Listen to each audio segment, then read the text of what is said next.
larawan at puso. Batay sa kaisipang ininilahad at salita ng Diyos. Ha! Ha! Sha! Sha! Sha! Ha! Ha! Sha! Sha! Sha! Sha! Ha! Ha! Yeah!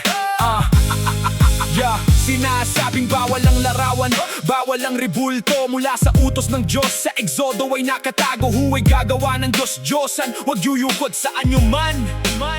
Ito'y utos laban sa idolatria, sa bagay na ginagawang Diyos. Ngunit may pagkakaiba, dapat nating matanto. Ang pagsamba ay para lang sa Kanya, paggalang ay ibang bagay ito. Paalala lang at simbolo, tulong sa ating isipan. Hindi ginagawang Diyos kundi gabay sa pananampalataya. Hindi paglapastangan ang paggalang sa larawan. Hindi nito binabawian ang pagka-Diyos ni Kristo. Ang tanong ay nasa puso, ano ba ang ating layunin? Pagsamba ba o pag-alala? Ito ang tunay na susi. Hindi ang nakikitang anyo, hindi ang nililok na bagay, kundi kung sino ang niluluwalhati, kung sino ang ating sinasamba. Diyos mismo ang nagutos, gumawa ng mga hugis, mga kerubin sa kaban sa templo ay mga ukit din. Tansong ahas ni Moises, tanda ng kanyang pagliligtas. Hindi sinamba ng tao, kundi paalala ng biyaya. Kaya't hindi lahat ng imahe ay kasalanan sa mata niya. Nagiging mali lamang kapag ginawang Diyos at pinag-asa. Kapag mas mahalaga pa ito kaysa kay Jesus na dakila. Kapag pinapalitang pinagmumulan ng kapangyarihan at buhay. Si Jesus ay salita ng Diyos, nagkatawang tao't nakita ang salita ay naging tao. Sa Juan ay nakasulat na ang paglalarawan sa Kanya ay patunay ng katotohanan.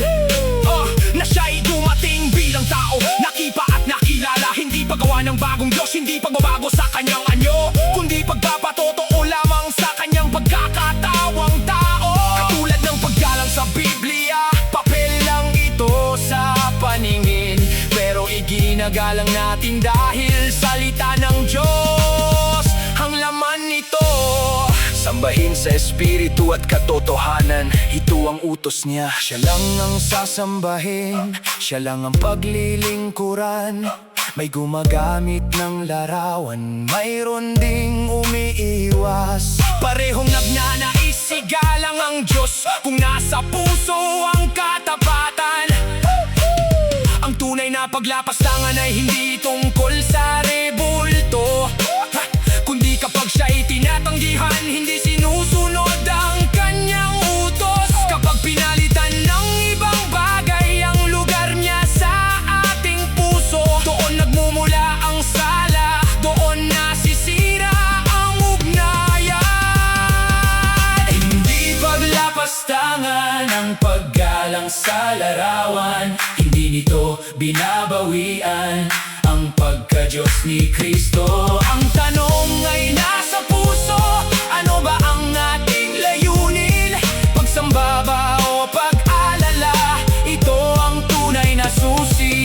Hindi ang nakikitang anyo, hindi ang nililok na bagay, kundi kung sino ang niluluwalhati, kung sino ang ating sinasamba. Sa lahat ng ating gawin kay Jesus, ibaling ang tingin. Siya ang sentro ng lahat, siya ang daan at katotohanan. Larawan man o wala, ito lang ang mahalaga. Ang pusong nagmamahal, sumasamba at sumusunod sa Kanya. Batayan mula sa banal na aklat.